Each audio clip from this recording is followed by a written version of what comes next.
Honours ভর্তি প্রক্রিয়ার result 2025 প্রসঙ্গে কথা বলছি। দেখো, তোমাদের রেজাল্ট কিন্তু অলরেডি কমপ্লিট, অর্থাৎ জাতীয় বিশ্ববিদ্যালয় বলেছে তাদের রেজাল্টটা অলরেডি কমপ্লিট করেছি এবং তাদের রেজাল্ট দেওয়া শুধু বাকি আছে।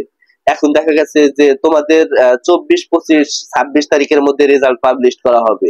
এটা কিন্তু জাতীয় বিশ্ববিদ্যালয়ের ওয়েবসাইটে তারা বলেছে, তবে নির্দিষ্টভাবে কোনো ডেট প্রকাশিত হয় নাই।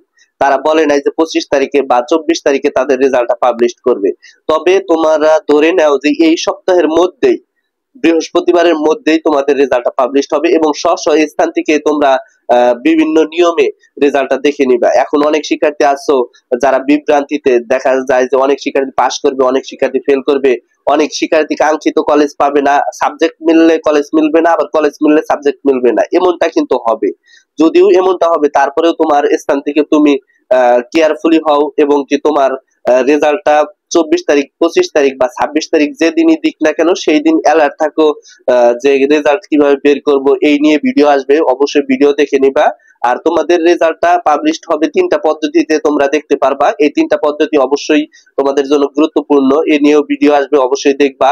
আর সেই সাথে তোমাদের উদ্দেশ্যে একটা কথাই বলবো যে ফার্স্ট মেরিটের রেজাল্ট যেহেতু তোমাদের প্রকাশিত হতে যাচ্ছে, সেহেতু এই ফার্স্ট মেরিটে যে কলেজ হোক না কেন তোমরা ভর্তি হওয়ার চেষ্টা করবা। পরবর্তীতে একটা ঝামেলায় পড়তে হবে।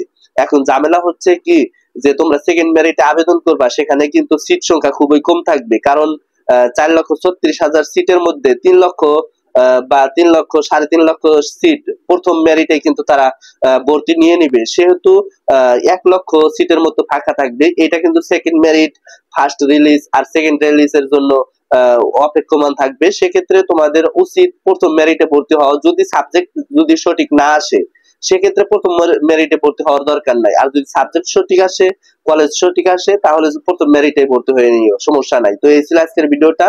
রেজাল্ট প্রকাশিত হলে অবশ্যই তোমাদের জানিয়ে দিব। ধন্যবাদ সবাইকে।